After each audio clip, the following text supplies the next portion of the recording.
Ya'ni mana bunday ko'rinishda bo'ladi. Muvaffaqiyat ko'tariladi, bu pastga tushaveradi. Va bora 1 yil o'tadi, 2 yil o'tadi. Oxiri biznesga 0% energiya sarflaysiz. O'zi buni insonlar moliyaviy erkinlik deydi.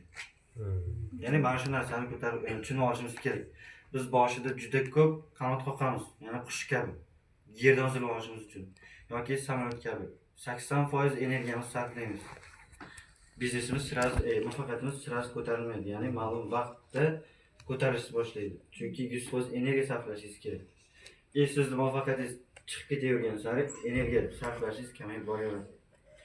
Aynan o'sha narsalarni bugun tushunib olishimiz kerak. O'zi mana shu mas'uliyat bu vaqtda. Aforizmlarda ichida bitta ajoyib aforizm bor.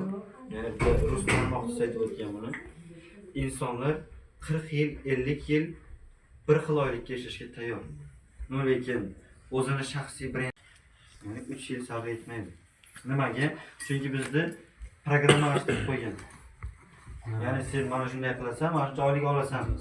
Yoshligimizdan programmalashtirib qo'ygan. Mana shunday o'qisan, mana shuncha oylik olasan. Lekin biz bilmaymizki, bizni nima desam, o'z yoshligimizdan kompyuterlashtirib bizni qopqonga tushirib qo'ygan. Ya'ni qopqonga tushib qolasiz. Lekin siz bilmaysizki, misol uchun hozir 5 million oylik olayotgan bo'lsangiz, 30 yil, 40 yil o'sha 5 millionga tayyorsiz, lekin ertaga 3 yil, 4 yil qiyin mehnat qilib, ya'ni o'zingiz ishlab, harakat qilib, komanda qilib 3 yil, 4 yildan keyin 50 ming, 100 ming dollar kutib turganmi? His qilmaymiz.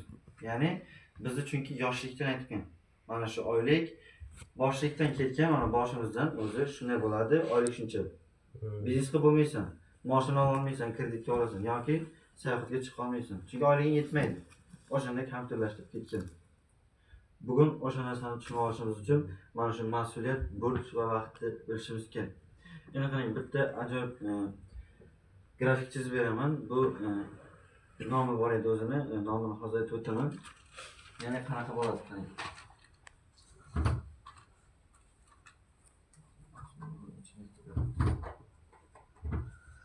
Ya'ni sizni biznesga sarflaydigan energiyangiz va topayotgan daromadingiz haqida bu o'tadi.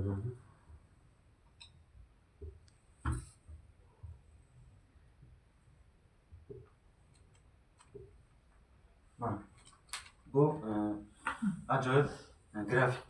Yangi hamkorlar uchun, siz uchun, ya'ni biznesga sarflaydigan energiya va topayotgan daromadingiz qanday bo'ladi boshida qanday.